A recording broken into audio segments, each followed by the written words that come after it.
Hey, my name is Lizzie Smiley, and I absolutely love helping people connect with their calling and all the tools they need to kick roadblocks and excuses right out the door so they can cultivate the life they dream about.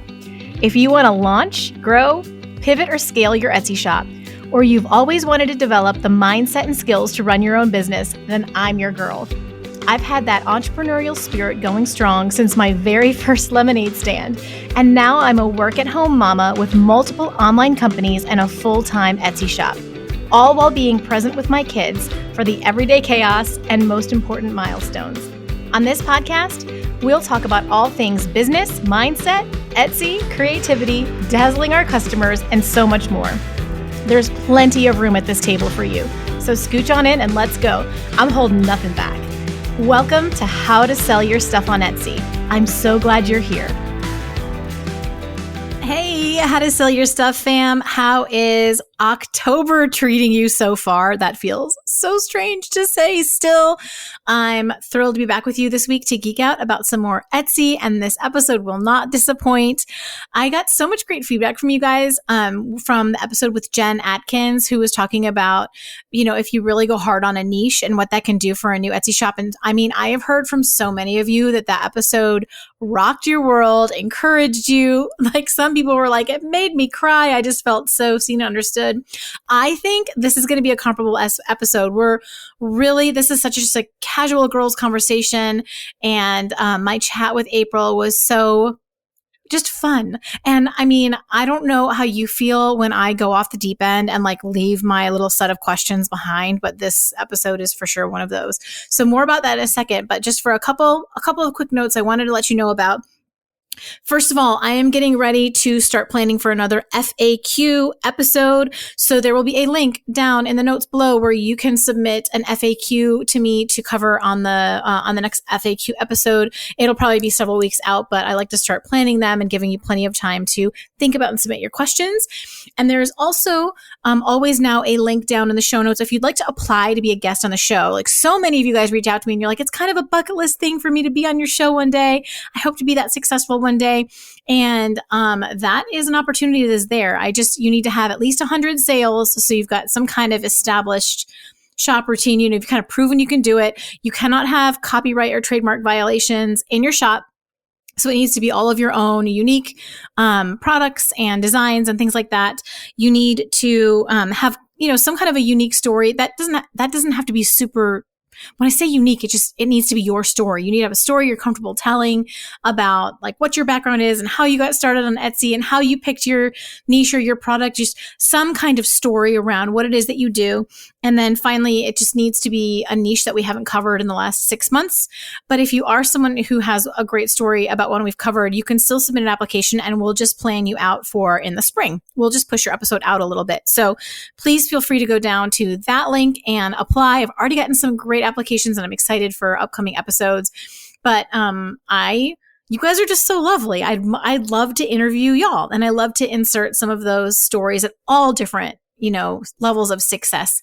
The one with Jen that everyone loved, she only had 100 something, 200 sales. It's not like she's one of these, oh, I'm a full-time Etsy seller, I make 6 figures, and you guys loved it. So nothing wrong with being a newer shop, just 100 sales deep. And then there's nothing wrong if you've got 100,000 sales and you want to come share your story. I always give my guests the option to share their shop name or not because of the problem with copycats on the Etsy platform and the problem with if every single one of my listeners went and checked out the shop we were talking about, it would totally tank their conversion rate, right? Because Etsy's algorithm is watching if lots of people are looking at your shop or looking at your products, but they're not buying. It's like that shows up as a negative to Etsy. So it could ruin a shop that was doing really well. So always know that you have that. We'll honor your privacy as well. And we can just stick to the story and the niche without, exposing your shop. But with that housekeeping out of the way, let me read you April's bio. Today we have April Kehrer back on the show. She had been on in, February of 2022, and she has come a long way since then. This was such a fun catch up, and I love her approach to taking a physical product that sold really well for herself and then also adding digital listings, which have now become the bulk of her business. She is a married mom of 2. She is so relatable. She's always had the entrepreneurial spirit ever since her mom used to take her to drag her to craft shows as a child. She's a huge optimist. There always has to be a way. I can attest to this. She is such an optimist. She's so positive. She graduated with a degree in elementary education, but ran a successful in-home daycare for 10 plus years. Oh my gosh, so she could be a stay-at-home mom. Now she is a full-time preschool teacher for a public school and runs her Etsy shop as her side hustle. She has 5,700 sales. She is a crochet pattern designer. She loves to design patterns that are quick makes, easy, perfect for busy moms who want to whip something up, or folks who are wanting to sell those products at craft shows and they can easily whip up large numbers. She's been a crocheter for 8 years now. I wonder if that should be 9 years now. She learned how to crochet on YouTube, which is so cool. And she's always trying to learn more as she goes. So we're going to talk through so many, where she's at now with her shop, where she thinks all these thousands of sales have come from over the past 18 months, what she's been testing and trying and working well for her in her Etsy shop. And then, of course, we are going to talk about adding that digital component to your shop to create some of that passive income and how you can come up with some ideas to do that. So please help me welcome April to the podcast. Yay, April, welcome back to the podcast. Thanks for having me back. Yeah, it's been over a year. I need an April fix. It's been more than 18 months, right? It was a year in February, so it's been like a year and a half. Yeah, that's insane. It's been too long, but we geek out on Instagram at least. I've got you there. Right. Well, so we have a ton of new little family members now that I'm super excited for them to meet you if they haven't gone back and listened. And I should have written down which episode you were on. I'll look it up while we're chatting. So we can, do you remember? You look like you remember for a second. I don't. 20. Wait, I've got it. It was 28. 28. Episode okay. 28. So you guys can go back and I'll link it too, but you can listen to her on 28 because it's going to be really cool to hear what's happening now in your Etsy shop versus then. But for those who don't know anything yet, give them a shorter version of your story. What was your background, how you got into Etsy, and then they can go listen to the other one for all the tea. I started Etsy. The little number on my Etsy page isn't accurate because I started it and never listed anything until I just had my 3-year Etsy anniversary in August. So I just started making things. People are like, list on Etsy. So finally I started listing patterns on Etsy. So that's really where my Etsy shop took off, was writing crochet patterns and just digital downloads.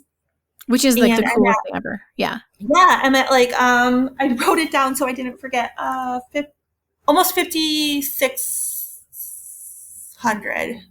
That's what your sales are at now compared to last. Yeah.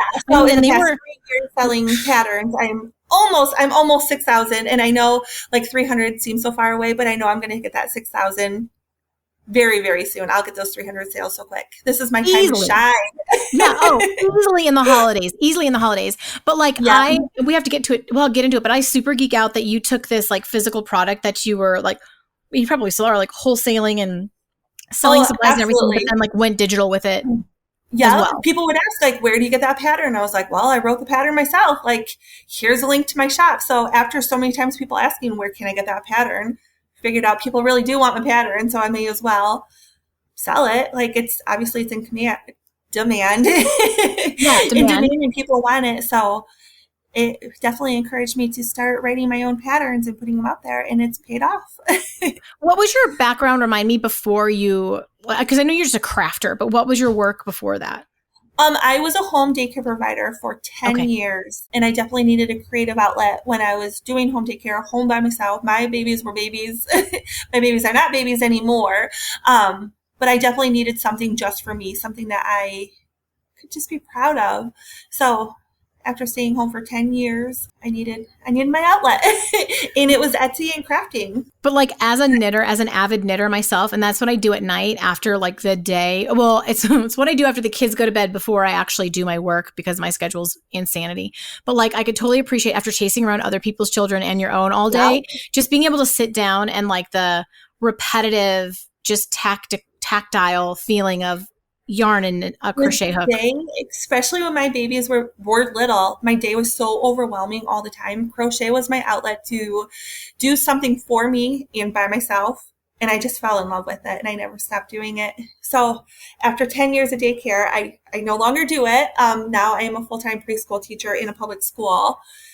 So I still have that balance of my chaotic, busy day, but I still have my relaxing crochet time at night that I need. But I get the best of both worlds. Like I need chaos and I need relaxing time. We have to talk about that in more detail. I definitely have a question on here because we've got to talk about the balance because you're one of my few who were like, oh no, I actually needed to go back to work. I was kind of needing to add it. So we have to do that. But tell me about like, okay, I can't remember how many sales you had the last time we talked, but well, here actually I can check, but it was like, you've grown a ton. I remember like sending you a message like, hey, I love your podcast. And you're like, well, you're doing well yourself. Like, you were so surprised that you had enough going on that I was like, oh, can we get you on the show? Right? I was like, what? Really? Yes, absolutely. I always feel like there's something more to learn. And I, like you always say you geek out on this stuff. So do I. I love listening to that. You never know when another maker is going to say something that just resonates with you. It just triggers something, even if it's not another crocheter. Maybe it's somebody else who, whatever, just does digital downloads. Maybe they will strike and hit a chord with you that just makes sense with you. Yeah, it like sends you down a new rabbit hole. It still happens to me. It's still, I mean, like multiple six-figure earner, and it still happens to me. It's the best to talk with other sellers. It doesn't matter what level they're at. But like, I think you've gone up by at least 1,000, if not a couple thousand sales, if I remember correctly. I think a lot more because I think I was around 2,000 when we first met, and now I'm almost at 6,000. That's okay. So is that mostly digital product sales? Yeah, like 99% is digital. Wow, but you still list physical handmade products for sale. I do. I have a few, but also I'm trying so hard not to overwhelm myself. So I only have a few hats in certain colors that I have listed.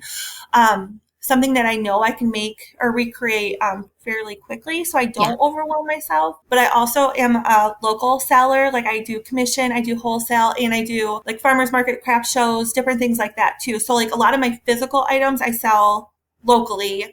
So I only have a few physical items on Etsy where that's mainly my digital sales. Wow. Okay. So you're still doing all of that. I don't know. Like I am. You're incredible. And then you also, since you were on the show, you started an SVG shop as well? I did, kind of as an experiment. I wanted, because I listened to you and I listened to other SVG sellers. Oh, I can't think of his name. Gold City Venture. Oh yeah, Cody. Yeah, Cody. After listening to that one, I was like, I'm going to start my own SVG shop. And I did. And I have over 100 sales in that shop. And to be fair, I don't put a lot of energy into that shop. It's kind of more of an experiment shop for me. But I still am so glad I did it because it's another opportunity to learn. Well, you're making sales there too. I am. Just not so to the like magnitude. my one goal for that shop is to earn enough to pay for Canva every month. Nice. I love Canva, but just to pay for my subscription to that. So I do. I earn enough per month in that Etsy shop to pay for my Canva subscription. That is so smart. Okay, I have a question for you because I haven't had a digital product shop in many, many years, and I'm going to be starting one soon. But so what ended up happening to me, well, first of all, I got scared because I got I didn't know about copyright and trademark at that point, and I had something that had Lego on it, and I got like a cease and desist from Lego that scared the pants off of me. But also, I felt like I wasn't making enough to deal with the DMs that I would get with all the questions. Do you feel like you get a lot more questions in a digital product shop? I do, not so much in my second Etsy shop, but like my main Etsy shop that has the almost 6,000. One of the biggest problems, and I don't think it's with the customers, I think it's with Etsy. A lot of people do buy patterns. Like I am a crocheter, so like other crocheters buy crochet patterns, and when you're using the Etsy app, it is so hard to find your download in the app. Like when you're on your computer, it's a piece of cake. So a lot of times I get messages like, hey, I bought this pattern, can't find my download. So then I usually just ask for their email and I send it to them. And I know there's a way to do it on your phone, but it is like you need to go to like Etsy.com, not the Etsy app, to be able to find your download. So absolutely, my number one message on Etsy is, where can I get my download? You just gave me an idea. I'm jotting it down. Also, I'm loving, this is the most casual episode ever. Although the last one with Jenny was the same way. We were a hot mess. This is what happens when I talk to my friends. I'm going to make, for everybody listening, I'm going to put on my YouTube channel. I will link it when I make it. I'm going to make a video showing the customer how to find their downloads on the app. That's so smart. But you know what's funny? You can It's like all when use it. crocheters buy a pattern, they don't know how to download it. But in my second shop, it's only strictly SVGs. I have never once had a person ask me where my download is. But I Huh. feel like it's more computer-minded people are searching for SVGs, where like crocheters maybe don't know how to. I don't know. Oh my gosh, you know what I bet it is? And I have to go look at this, but I bet it's the people who don't have the app and they are going to the browser on their phone to Etsy.com to order. And maybe they don't even have a login. And then they need to just like navigate to their email. But that's a whole, like, I wonder what happens if you order a digital file and you are not an Etsy, like you order as a guest. Like, how do you Right? download it? I don't know that. Like Yeah. I'm I'm going to all figure this honest. out for all of us. I'm going to figure this out. But And I will try that's to mention it number on the one podcast, but question. get on my email list and I will, not you, April, but everybody. And I will email that out when I have it done. I will have like a set of videos. I will figure it out. It's going to take me a minute. I don't know why I add these things to my list, but I'm just like, we have a problem. Our family, we need a family meeting. We're going to figure this out.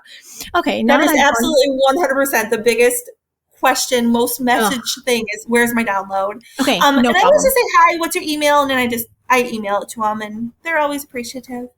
I No, don't mind doing that's it. lovely. Honestly, That's the way to handle it. But if you could also be right. like, oh, here, just like watch this quick video. It'll show you where to find it from your, you know what For I the mean? future. Yeah. Yes. Yes. All right. I'm on it. Okay.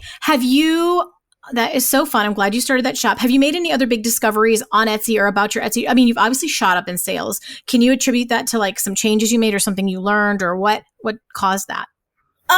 Well, again, as being a crocheter, I think the number one way I get sales is I share my work in other crochet groups. So I'm definitely hitting my target audience within crochet groups on Facebook. I did learn an important lesson. Make sure your group allows you to share a link. Yes. I did post last year a picture of my hats that I make, because hats are my jam. They're my go-to. Most of my patterns are hat patterns, but I posted in a group that did not allow sharing a link, and it had like over 1,000 likes on the picture, and I did share it. I ended up getting kicked out of the crochet group, which is totally fine because I made over $1,000 in a weekend. Sharing my link. I was like, well, I shouldn't have done it. I just honestly didn't look at the rules of that particular group, and I got kicked out. But I mean, it all worked out. It worked out okay for you, but like, I wish you could still leverage that audience. I like that Facebook made this update where like in those groups, they have the rules on top of every post that you make. So if you need to double check it, that's a huge improvement to Facebook. But like, so tell me this, how did people share in that group if you weren't allowed to ever share links, or were there just like dedicated posts where you were supposed to share your links? There might have been dedicated posts. I honestly don't remember at this point, but like, you can share your work. You just can't share a link to the pattern.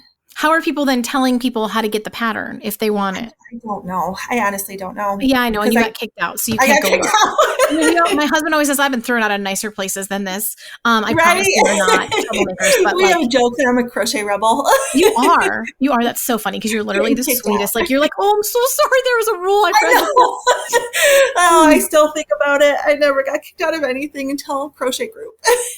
Oh my gosh. Okay, so the way this happened is so interesting, and we've kind of already touched on it. But you started out selling the physical products, and then because people were asking, you added the digital products. Had you thought about it at all before then? Because what I'm thinking is there's like thousands of people listening right now that if they added, I just coached someone the other day that like the best way to scale their shop was going to be, because their supplies are expensive. So the best way was going to be to add some digital products. And I think a lot of people listening need to think about, I'm selling, pottery. Well, what if you had a digital download for a pottery class? Like, you know what I mean? Or like something like that. Or they sell jewelry and they could do something jewelry making. Or maybe it's not totally digital, but they could sell a kit, to be able to make it. But I would love some of your thoughts about having moved into the digital space. We did talk about this in the last episode as well, too. But I'm literally titling the podcast after this subject because I think that's one of the most brilliant things you've done that I want others to start doing too, is figure out how to add that digital stream.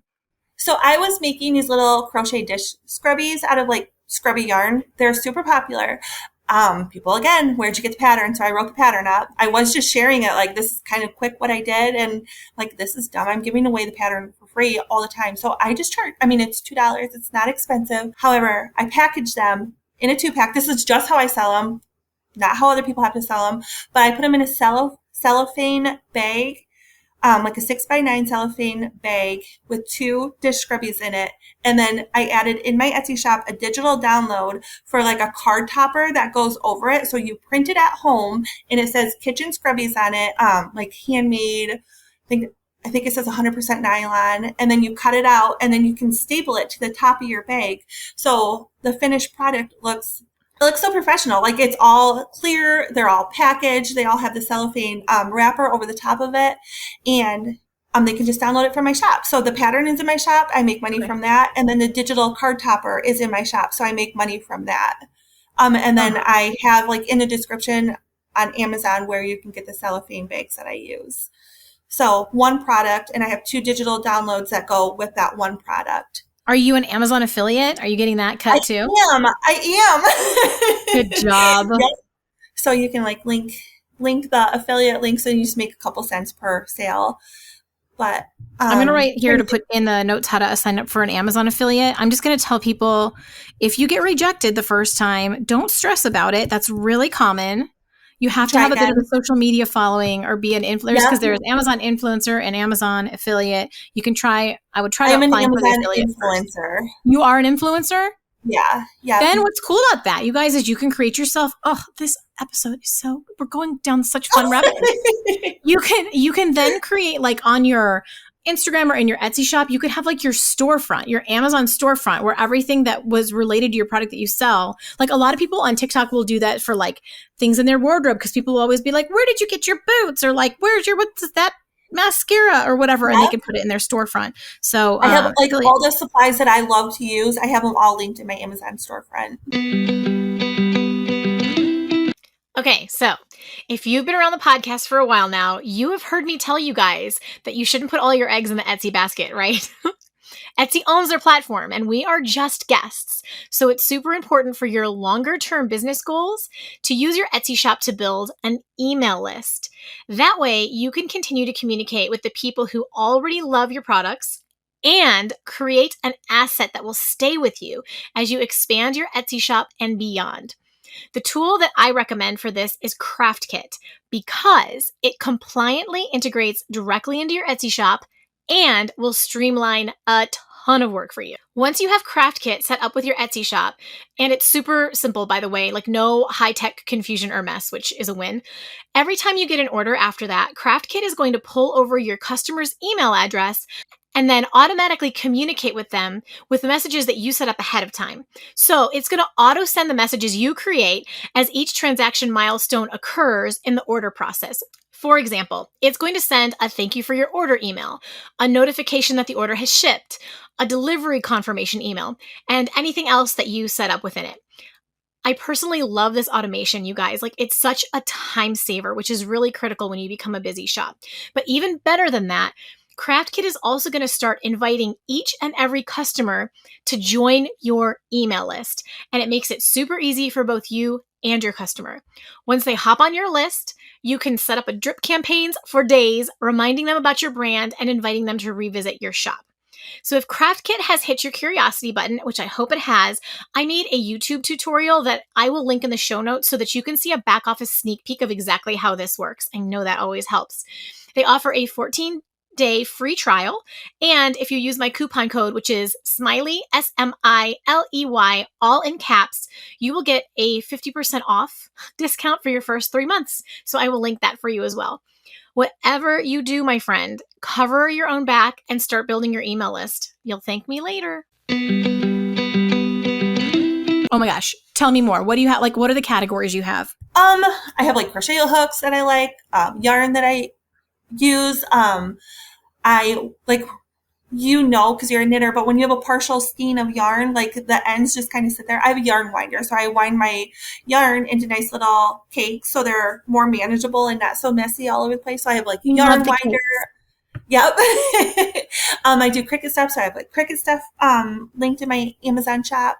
Brilliant. Poly mailers, because I mail out things. My label printer for printing out labels from Etsy. I love mine. Those are the kind of things I have linked in my the shipping stuff is so helpful to know. Like, I have all of that linked over on my resources page on my website, like all the shipping stuff we use, because when I tell you we tested 100 different things to find the right packaging stuff. Oh my gosh. Right? And like tape will kill you. It is so expensive to buy. Like we found really affordable tape on Amazon. It's just this whole thing. So I love that you share that as well. And I love my label printer. Like, yeah, it costs a little bit of money, but in the long run, like I'm not wasting nearly as much paper. I'm not using ink. I was buying tape all the time because when you do print out your label from like a printer, you have to cut it out and then you have to, at least put 3 stripes of tape over the top of it to make sure it's sealed. So when you have a label printer, you don't have to do that. I think the label printer is like the ultimate level up for sure. And I do have my favorite label printer and like the things over in the resources page as well. But when I was using my inkjet, I agree with you because I think the ink is what ends up costing a ton. But I got so tired of the tape situation, April, that I got there were like 2 per normal piece of paper, like stickers. So I could format it in my Etsy shipping. Oh yeah, because I was like done with the taping. Oh my gosh, tape was it's crazy, right? We got really efficient with our tape, but like if you get the 2 labels per page shipping, we've gone completely off the tape. But it's relevant. It's like Etsy relevant stuff and like all of that stuff. I highly recommend a label printer. It really, if you've got the money for it, it's better. But if you don't, then get the two sticky things. I have all of that linked if you guys need any of that. But I'd also be curious to see what your label printer is and compare notes about that. Which, like, honestly, it's an off-brand one that had decent reviews, and it has been so good for me.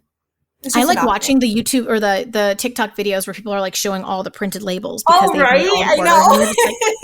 Just play some hip hop music and let me watch your label printer. But, okay. Are there any other tips about the kind of digital, moving into the digital space? If you've got a physical product and there can be a pattern for it, or there can be a tutorial for it or something related. Do you have any other tips you want to throw out there about how someone can move into that? Like the holidays coming up, like, for instance, the lady you were talking about who had pottery, like she could do like gift tags that are related to her pottery, and then sell like a digital download for like a gift tag maybe. I have some for like that you could attach to hats that are like handmade, just a like cute little label that you could attach to your hat, like from, and people can print it out and add it to their physical product before they gift it. So like making a digital download for a holiday tag would be smart right now because people are like, planning ahead up until Christmas time. That is so smart.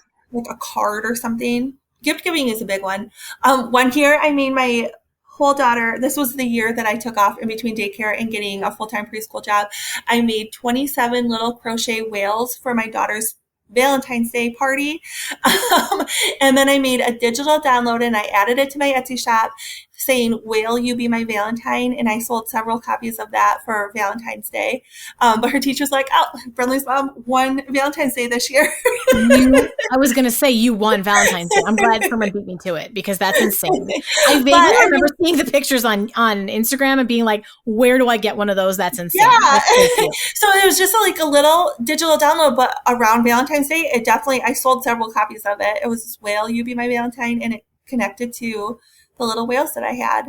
I think it's that, well, first of all, anything in which I've got another random segue I'm taking us down in a second here, but I think it's all about thinking about your ideal customer and what they love, what they buy, what your best sellers are, and creating things around that. Like anything, whether it's a pattern or a tutorial or just something that enhances the product. You know what I'm saying? Right. Like, and something that makes their life easier. Yes. Like they don't have to go out and get a gift tag because it's right here. They can just print it off. And or even anything related to packaging, like anything like related to like to making the gift cute, like how people love a really sweet unboxing. You'd have to get kind of creative with it.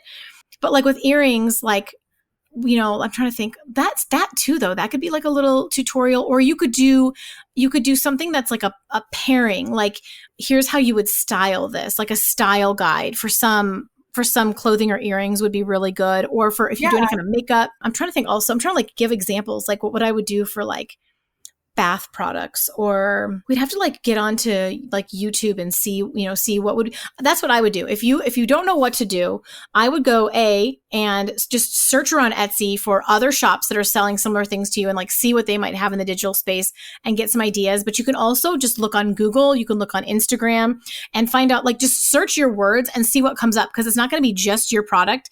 It's going to be 100 things related to it. With the signs, I would have done really well. And I'm a terrible decorator, but if I hadn't been, I would have done really well to have like kits for how to style. Like, here's how you create the perfect, what do you call that on the wall when you have multiple things up there? A collage wall. Like a gallery. Gallery. Gallery Yeah. wall. See, I have no business doing it. But like, you know, we were talking before we started recording, you can hire people on Fiverr to do some of the things that you don't know how to do. Fiverr is Fiverr, and there's all kinds of designers. Look at the reviews, make sure, like, vet your person. But I have all my video editing and my graphics done by people on Fiverr. I've had, you know, transcription. You can get them to do lots of stuff. I've had very good luck with people on Fiverr. Well, we'll talk about that later. But I hired one person. Yes. Oh, yeah. Yeah.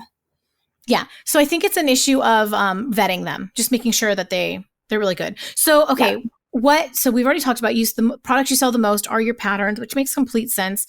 We've already talked about how much time does like making one of your hats. Do you do double strand of the crochet? Yeah. So yarn? Being from Michigan, I'm a Northern Michigan girl forever. It's cold here in the wintertime. And when I was making like just trying to remember that everybody's not a crocheter. When you just make a regular crochet hat, it's not very thick and maybe it's holey. So I do double-stranded yarn to make it thicker. And also when you do that, you use a bigger hook. Therefore, it works out faster. So when my attention is on it, it can take me 40 minutes to make one hat. When my attention's not on it, it could take 4 days. But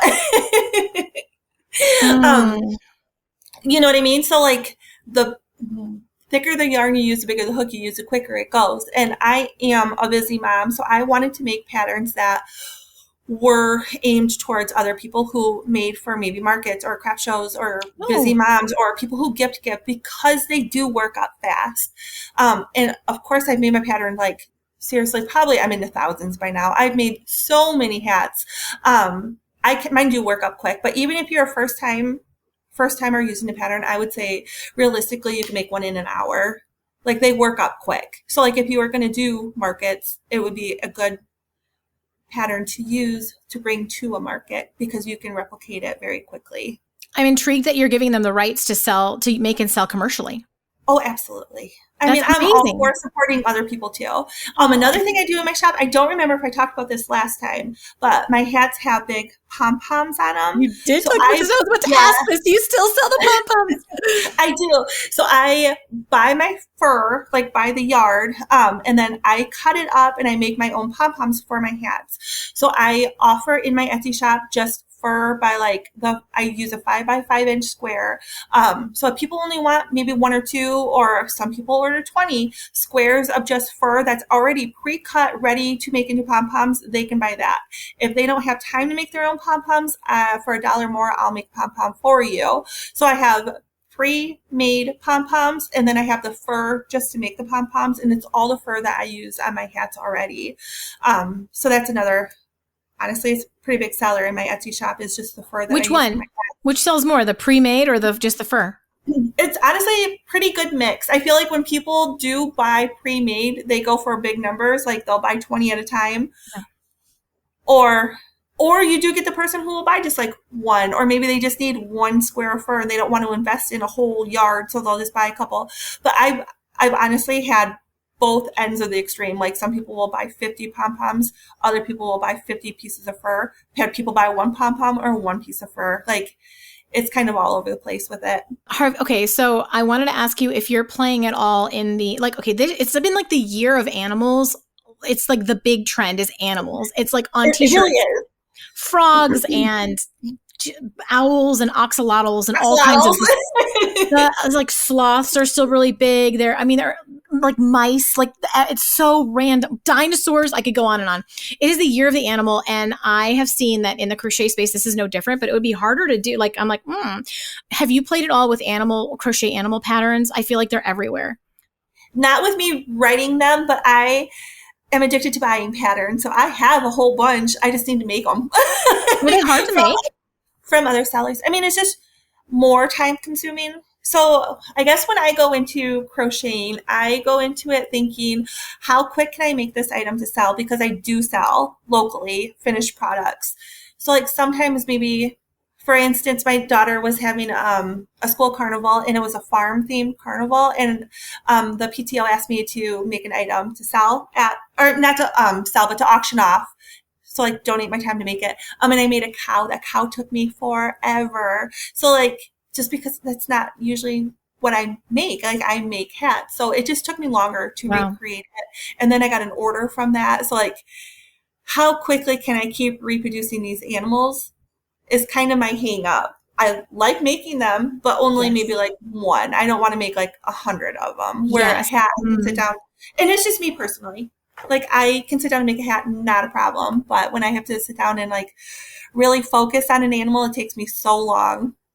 Did you write that pattern for the cow? No, I bought it from another Etsy seller. We were at a craft fair just yesterday, and I was talking to all the vendors because some of them were on Etsy, and we were, I was like meeting listeners. It was just the coolest geek out ever. But this one shop, they were selling all crocheted animals of different sizes. And I think sometimes the craft fairs you can get away with a lot. My daughter got this little axolotl crochet thing. Sorry, that was my mom's dog.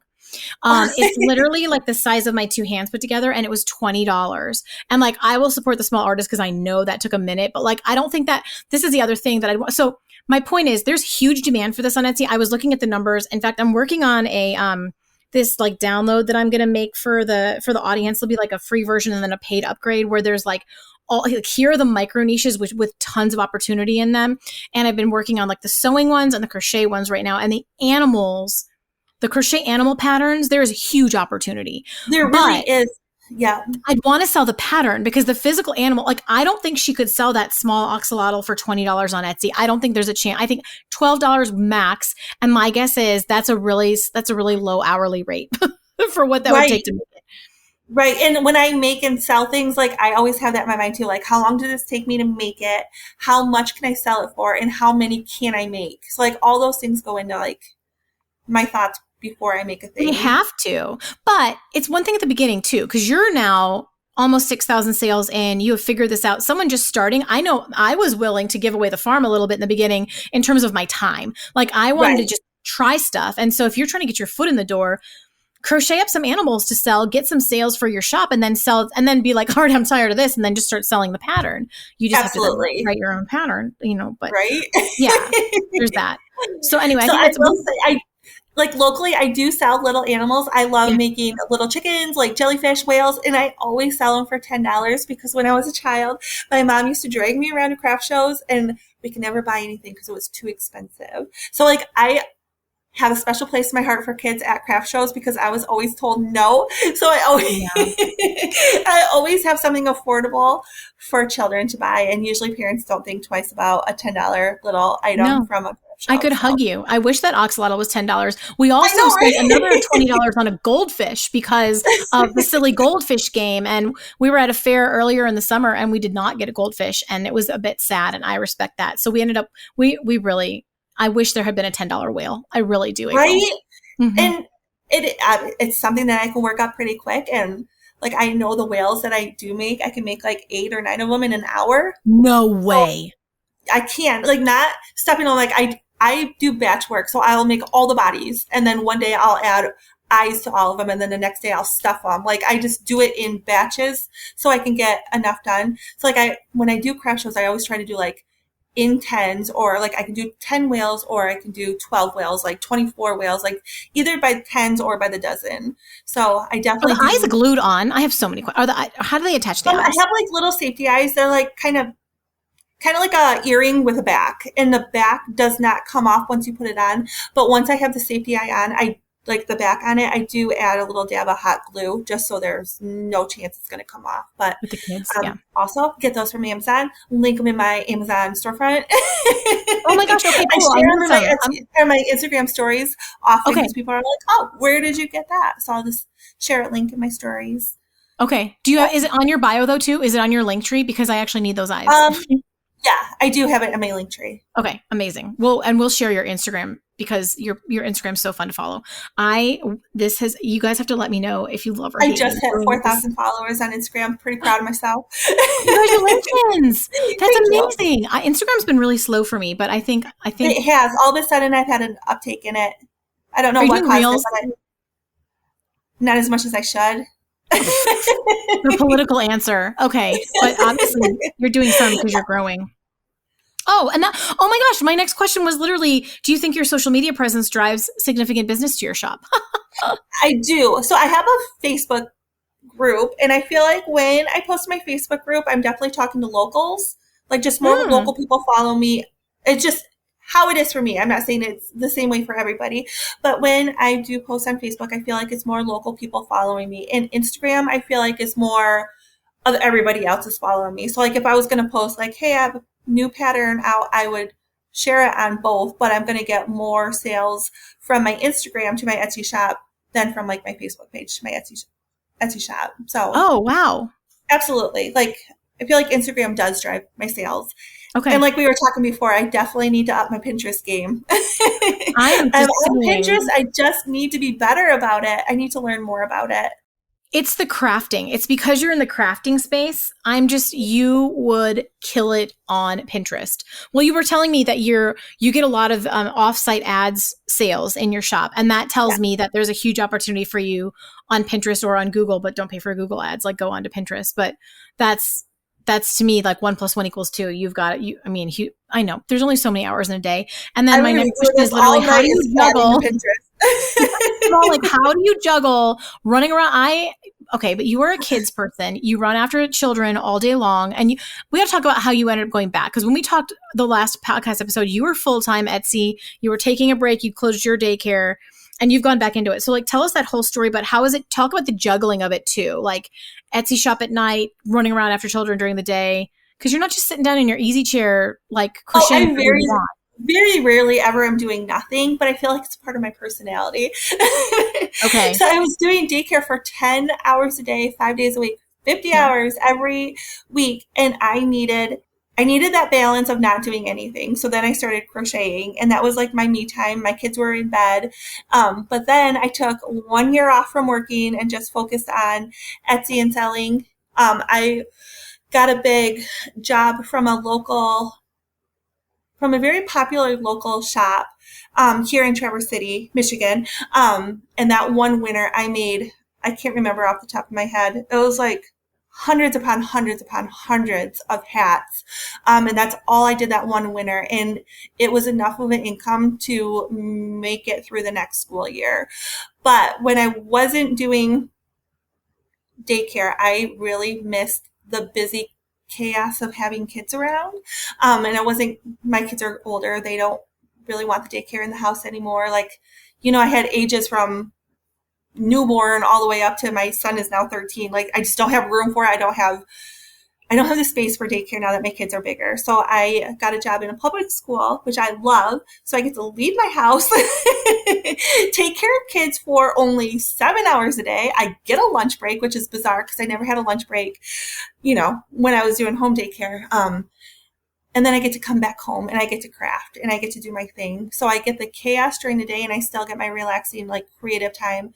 And I definitely need that balance because when I wasn't working with kids, I felt like something was definitely missing from my life and I needed to be needed. So now I do have less time for my Etsy shop. However, I still have my afternoons and nights to work on it and to do my local sales that I do.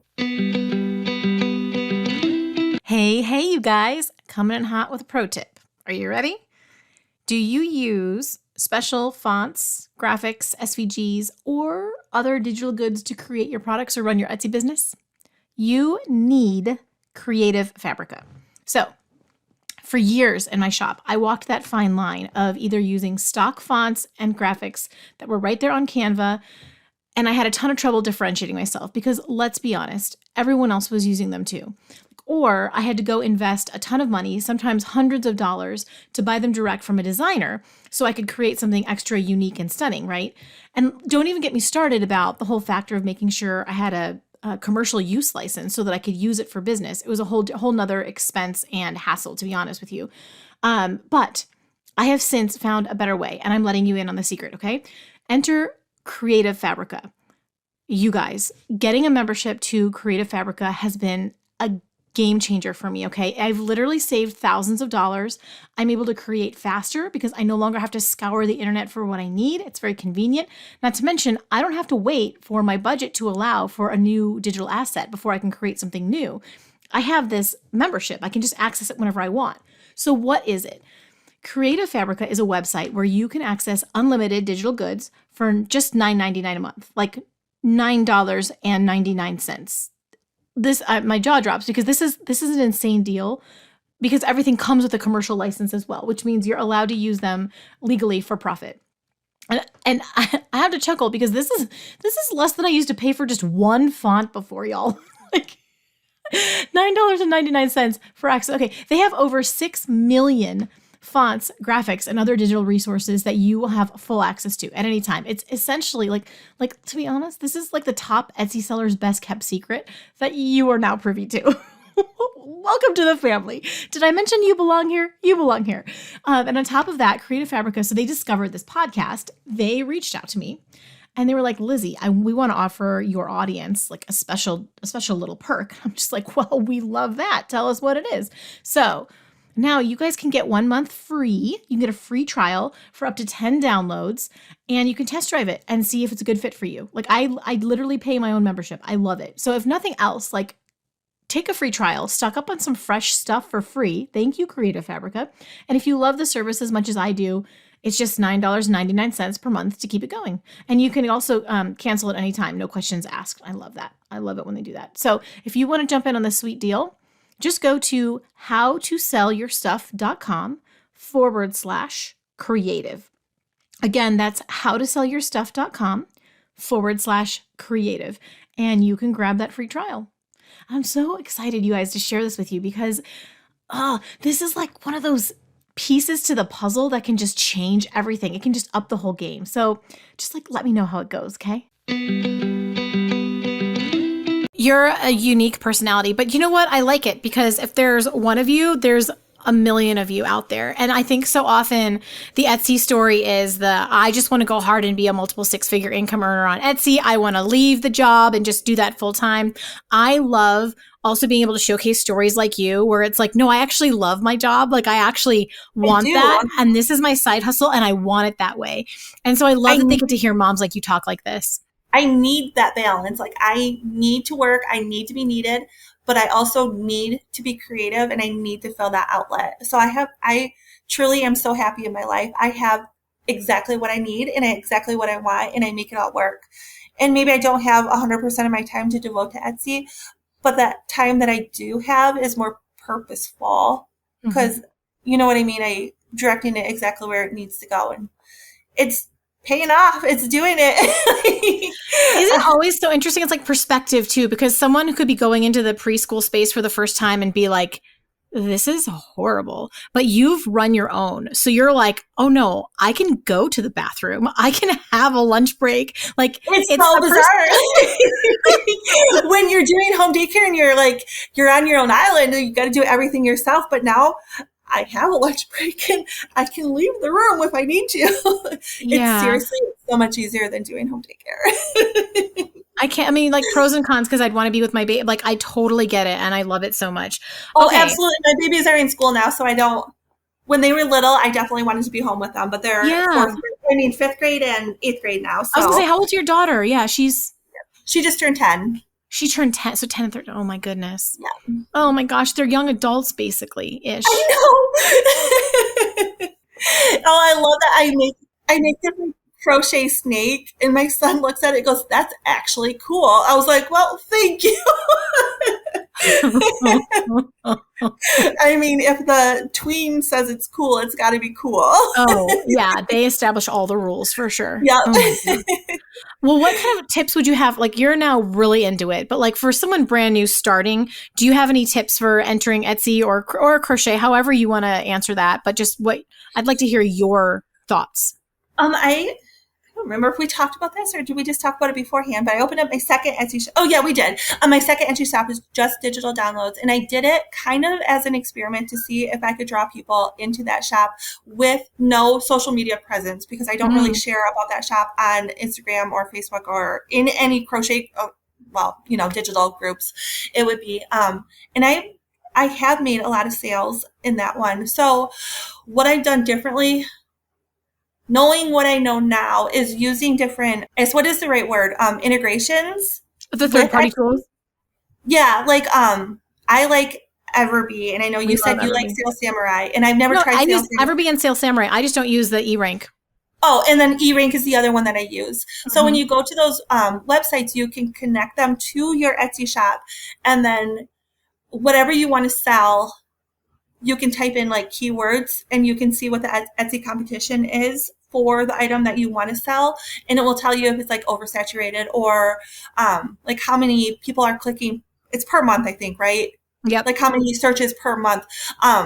So being a new person going into it, I would highly recommend doing a third-party integration like that with your Etsy shop, because it gives you just a step ahead, and then it gives you like longer keyword tags that you can use. Like you don't want to use just one word, but it'll tell you different things that people are searching for in the area that you are in. So like instead of just doing like pottery, you would be like, it would tell you longer tail words. So like pottery coffee cup, or I don't know, more. I'd get even more specific than that. I'd be like when I was at the fair yesterday, I bought a bunch of pottery that was Northwoods themed. You know what I'm saying? And I would be literally getting like things like trending colors, like, dark or forest green, coffee mug, pottery coffee the mug, words or like coming to my mind. yes, or like forest, or like woodlands, or maybe it's cactus, maybe it's Western theme, maybe it's cowboy. Like adding in, like that's my biggest mistake in the beginning. I don't know about you. I feel like you did really well off the bat though, April. But my biggest thing was I went way too broad, and I was just like, wood signs with like the same phrase that everyone else was selling. And I needed to find the micro niches. And that's what we didn't have these tools at the time. So I had to figure it out myself, and it took longer. You plug in Sales Samurai and Everbee and or eRank, and you see how many searches there are for that keyword every month and how much competition there is. And if there's way more competition than there are searches, that's going to be harder, because I'm not going to, I'm new. I'm going to show up on the 100th page, and no one's going to get past the 3rd page of search results. But Absolutely. If I find one where there's smaller, where there's a closer range, like maybe there's 1,000 searches and 1,000 competing listings, well, now I can really compete. When you say connect it, it's so easy to do. Like if you just go to a website like erank.com, it will tell you or ask you on there, do you want to like connect it to your Etsy shop? It is so easy to do. They take all the guesswork out of it, but I definitely highly recommend doing one of those things if you're going to start a new Etsy shop. Agreed. Make sure your tags are up there on point with what people are searching for, because that's how you're going to get found. I will link those. I can just link eRank. I'm not sure. I don't know much about it, but I've heard good things about it. And the other thing I will say is you have to have the Chrome browser for, I think, all of them. So you can't use them on your phone. That's the only downside that sometimes I get emails about. You've got to use the Chrome browser. Yeah, absolutely. Anything else you want to throw out? Just make sure you're selling something that people want to buy. Demand. I mean, that's a big one, and I don't think a lot of people think of that. Like they make an item and they're like, "Oh, I can sell it. Does anybody want to buy it?" Like, okay, I'm going to tell you a story. I told you just before we started recording, but in northern Michigan, people go Petoskey stone hunting. Petoskey stones are Michigan state stone. And when you are along the lakeshore, people always look for Petoskey stones. This is what we do in this area. It's super common. A really good friend of mine loves to go Petoskey stone hunting as well. So I wanted to make her a shirt with a Petoskey stone on it, like that I could cut out with my Cricut. And there was not one on Etsy. And I was like, ding, ding, ding. Like, this is where what I need to do. So I hired an artist from Fiverr. I paid a very minimal amount. I bought all the copyrights, but he made the design for me, an SVG file, which is what you need for your Cricut, of the state of Michigan with a Petoskey stone pattern in it.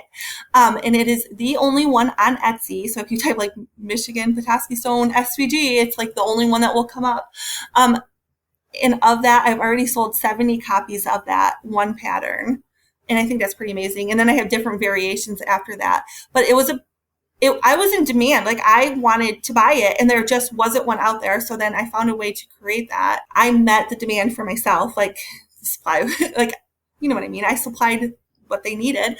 And other people needed too. And I've had other local Michigan people, like it's definitely a Michigan thing. It's so niche down. Other people send me a message like, hey, I do woodworking. Can I put your design on my woodwork? And I always say yes, because I like to support other people, other makers as well. And they're not sharing my file. They're just finished, like selling their finished product. So I am all for it. And they always like share they link me back to where they got it from. So definitely have But that's the thing. Look, like, don't just go do another Petoskey stone. Like, you guys think about where you live. Like, I promise you, there are niche things about where you are in the country, you know? Right. And you've got to get to, like, in Texas, it's like blue bonnets, and there's probably other blue bonnets, but there's other things you could really micro niche down to that's specific to your area. Only you would know, you know? Like, yeah, I'm in Minocqua, Wisconsin right now, and everyone's obsessed with loons. Look, it's a type of a bird, which I wouldn't have even known if I'd never lived here, but it's because we have a Michigan too. Then, oh my gosh, it's completely, like it's so like local to here. And there's other things about it as well. You know, like we just had the event we went to is called Beeforama.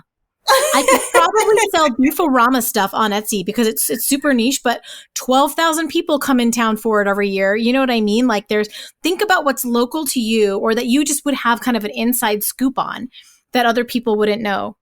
I can't do Beeforama because that would be stealing someone's copyright, but you get the point. Yep. I totally just forgot what I was going to say. Oh, sorry, because we're literally like at a slumber party chatting it up. It's such like a micro niche, but when people see it, it's the only one there, so they're going to buy it. You know what I mean? Absolutely. Like, my audience, I'm just speaking to literally my small little Michigan audience here. And it's going well for me. No, it's really smart to get really specific. Like that's one of the keys. We all try to go too broad. Oh, there are not going to be enough people searching for that. I mean, maybe if you're getting way, way, way too micro, like micro niche. But otherwise, if you're interested in it, probably someone else is too. But do some research and see if their search is.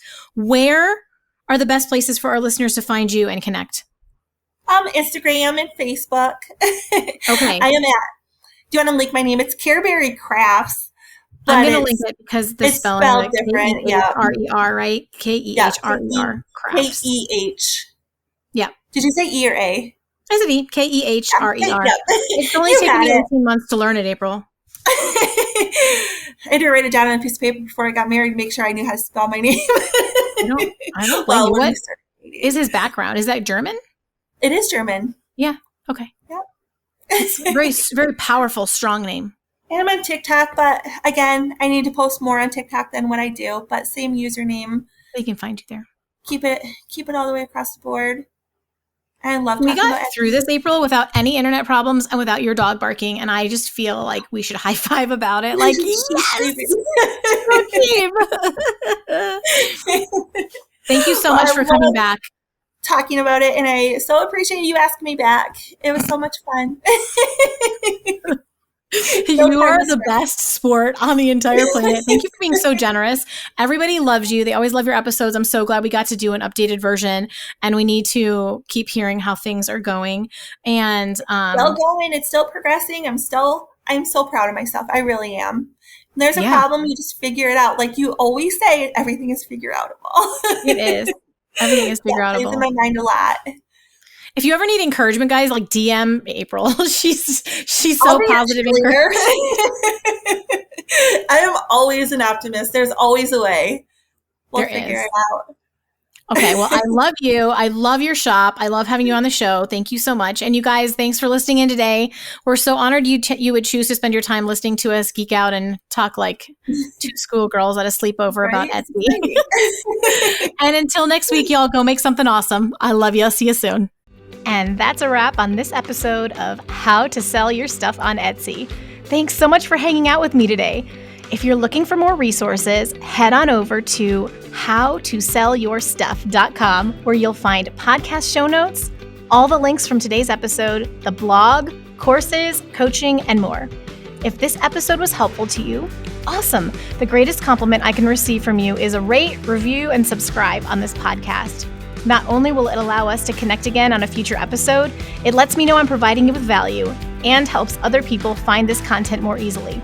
From the bottom of my heart, thank you for your support. Have a great day and see you next time.